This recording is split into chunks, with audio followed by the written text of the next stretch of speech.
you'd like to open it up with a statement, and then we'll take questions after that. Well, you know, it was, in the end, it was just really just great effort, communication by our team. Honestly, like that overtime play, we didn't. They just hit a heck of a shot, sorry.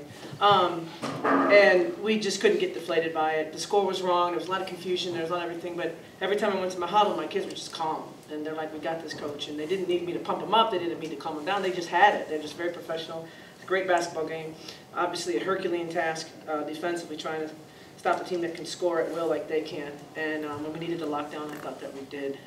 A neat moment, too, was, you know, we go to overtime and the score was wrong. And didn't know what was going on. The refs stayed calm, and Kevin and I are at half court, and I fist pumped and said, "Nice play, dude." You know, I mean, it was one of those things. And then it was a great basketball game, and no one should feel bad, and both teams should celebrate how hard they played. And Ohio State had some adversity, and they just battled through it. So I just thought, for a fan, for women's basketball, for just what'd you do tonight? I watched a heck of a basketball game on TV. I mean, that was great. I'm glad it was televised. I'm glad a lot of people got to see it, and I'm glad it was a big focal point of the ACC Big Ten Challenge, because those are two very, very good teams that just went at each other and just kept trying to find a way. They fought, we fought, and in the end, I think we executed some real specific who should get the ball, when, and where, and we understood good, better, best in terms of shot selection, and that's probably what won the game for us. Questions? Yeah, Coach, you kind of really, your team really kind of shut down Kelsey Mitchell there in the first half. I think she was just 2 of 11 in the first half. Maybe what changed, or what did you see that maybe changed in the second half that Ohio State did maybe to get her going a little bit? I'll tell you, one thing we had in the scout, and this is what makes her such a big-time player, is when you hit a three, you can't do any celebrating because she's coming right back at you. And so she just started answering. I mean, her team needed her, and she started answering. I thought she was surveying a little bit in the first half, trying to distribute, trying to get her team confident, and a new starter. I think she was really being a big-time player. But then, I thought Shayla Cooper did a great job of just tacking straight down the court, and then it was harder to guard Kelsey when Cooper was bringing the ball up. You mentioned the starter. Did you prepare maybe for Stephanie Mavunga to start down low for that? Oh yeah, we did. We did, but it's so funny because before we knew the starting lineups, I said, Hart's going to play though, guys, because she runs, and I knew it was going to be an up-tempo game, but I'm sorry that Stephanie didn't play. We know her well. We've all gotten an elbow from her in the ACC before. So she's a tough player, real competitor on the glass. And so obviously I think missing her freed up Key down. And really, honestly, when push came to shove, we put Key at the 5. I keep doing that to you. I should practice that a little bit. Keep doing that in the middle of games, and I go small. And I thought Key really answered the bell when we went small. And we were able to get him inside. Mavunga would have probably made a difference there. Kiana, what clicked today to make you have a career night?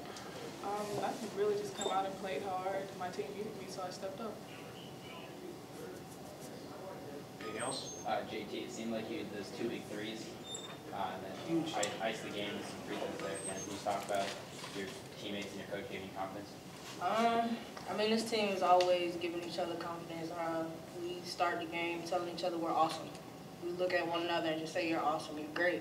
I think one of those threes got called back, though. Yeah. But, I mean, we're seniors. I mean, we had to answer on the road, big-time game.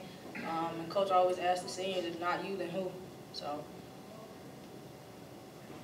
Coach, can you just talk about Nazia Green's performance off the bench today? Yeah, right. I mean, her first half, she that one steal and then turned around and hit the 3. At halftime we talked about some hero plays. We had some hero plays from people, that really lifted us and got us that big lead. And then in the second half, we just we just missed. We went on some empties in a row there.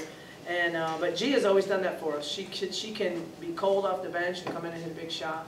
I do think another thing too is Adrian was struggling from the field, and I'm looking at the stat sheet though, and she had 8 assists. So that's the kind of thing that this team's doing that maybe some of my teams in the past didn't understand. All right, Ma, be a distributor, get other people free, and that I thought she really went to that down the stretch, and let and Key hit the big shots, and then the presence of Laura Cornelius, just her absolute steady. She's putting her arm around me, saying, "Coach, I think I'm, giving me ideas," and just with her arm around me, real casual, like I'm a big-time player. She's a sophomore. So that was fun. It was really fun to look at I said to Mesa Hoff, who's still coming back off an ankle, I said, "Mace, you got this. Can you go in right now? You haven't played, for 15 minutes. She's like, "Yes, I got it." So that's what I love about this team. Whether or not we won or lost, that response, it was just so adult and so professional. And, you know, I'm blessed. I love this team for a lot of reasons, but they kept me sane. I said thank you when she hit the shot, because it was like, I kind of choked on one of the calls I made, and they fixed it for me. So that's awesome. They're awesome. Coach, You're awesome. You're awesome. What does a win mean, and what kind of momentum does it give you to finish out the non-con this month? Well, you know what, mentally we came to this game, you know, trying to say we'll be a lot more nervous if this was the same matchup in March, but it's just December 1st. So we have nothing to lose and everything to gain, and let's see what we're going to learn about ourselves, because this could easily be a regional final, it could easily be, you know, anything. And it'll be like that on the road with the crowd and all that. So we just were taking this as an adventure and opportunity, and I do think that helped our mentality a lot, because we need to be in these moments. And, you know, we're happy to do it. We're happy to go home, though.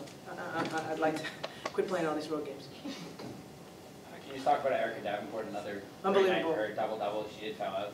Talk about I it. know, you know, and when she had just taken such a great big charge for us, and then that foul was an and one, and that was a soft foul. This is going to be your 5th foul. That girl shouldn't get that ball above her head, right? So that was a poorly executed play, but other than that, she was a warrior. And then all I heard on the bench in overtime was Erica. I just kept hearing Erica, like, we are going to win this game. We are, you know, she just gave, and everybody was just giving. But heck of a, her rebounding in was it the start of the second half? Yeah, we were missing everything, but she was just crashing the boards like crazy, so that made a big difference for us. Anything else? Thanks, everyone. Thank you.